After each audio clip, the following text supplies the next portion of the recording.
রমজানের পবিত্রতা রক্ষায় দেশের বিভিন্ন স্থানে দিনের বেলা খাবারের দোকান খোলা রাখায় নিষেধাজ্ঞা দেওয়া হয়েছে। এ নিয়ে কঠোর সমালোচনা হচ্ছে, তবে এ বিষয়ে প্রশাসনকে কোনো পদক্ষেপ নিতে দেখা যায়নি। খাবার দোকান বন্ধ রাখায় দুর্ভোগ পোহাচ্ছেন অসুস্থ ব্যক্তি, শিশু ও ভিন্ন ধর্মাবলম্বীরা।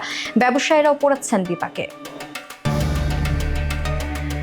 এদিকে চাঁদপুরের এক এলাকায় রমজানে দিনে হোটেল রেস্তোরাঁ খোলা রাখলেই ৩,০০০ টাকা জরিমানার ঘোষণা দিয়ে নোটিশ দিয়েছে স্থানীয় এক সমিতি। বাজারের ব্যবসায়ীরা জানান, সকাল থেকে বেলা ৩টা পর্যন্ত বাজারের হোটেল রেস্তোরাঁ ও চায়ের দোকান বন্ধ রাখার নির্দেশ দিয়েছে ওই সমিতি। শুধু চাঁদপুরেই নয়, এমন দৃশ্য দেশের বিভিন্ন স্থানে। এদিকে নাম প্রকাশে অনিচ্ছুক রেস্তোরাঁ ও চা ব্যবসায়ীরা জানান, ব্যবসা বন্ধ থাকায় রোজগার বন্ধ। এবার ঈদ করা তাদের জন্য কষ্টকর হবে।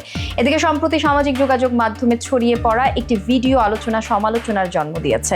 এতে দেখা যায়, মাদারীপুরের শিবচর উপজেলায় হাজী শরীয়তুল্লাহ সমাজ কল্যাণ পরিষদের প্রতিনিধি ও হাজী শরীয়তুল্লাহর বংশধর পীরজাদা হানজালা রমজান মাসে দিনে খাবারের দোকান খোলা রাখার বিষয়ে নিষেধাজ্ঞা জারি করেছেন।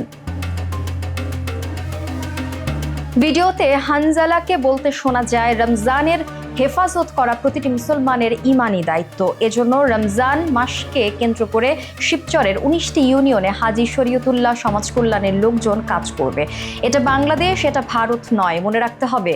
রমজান মাসে সকালের চায়ের দোকান, হোটেল, রেস্তোরাঁ খোলা থাকবে, এটা হতে পারে না। ব্যবসায়ীদের উদ্দেশ্য করে তিনি বলেন, আপনারা যদি আপনাদের দোকান দিনে বন্ধ করতে ব্যর্থ হন, তাহলে আমাদের নেতৃবৃন্দ দোকান বন্ধ করতে বাধ্য হবে। তিনি নারীদের বেপরদায় বাজারে ঘোরাফেরা করতে নিষেধ করেন। এ বিষয়ে হানজালা সমকালকে বলেন, রমজান সিয়াম সাধনার মাস। এ মাসে যদি কেউ দিনে চা, সিগারেট বা অন্য কিছু খায়, বিষয়টা অনেক দুঃখজনক। এই ঘোষণায় অন্য ধর্মের মানুষরা বিপাকে পড়বেন কিনা জানতে চাইলে তিনি বলেন, অন্য ধর্মের যারা আছেন তারা তাদের মতো করে চলবেন, তাদের মতো করে খাবেন।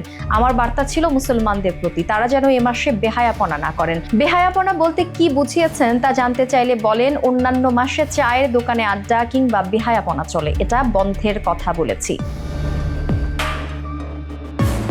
এর আগে 28 ফেব্রুয়ারি রমজানে দিনের বেলা হোটেল, রেস্তোরাঁ বন্ধ সহ সব অশ্লীলতা বন্ধে কার্যকর ব্যবস্থা গ্রহণ করার জন্য অন্তর্বর্তী সরকারের প্রতি আহ্বান জানান বাংলাদেশ জামায়াতে ইসলামীর আমির ডক্টর শফিকুর রহমান।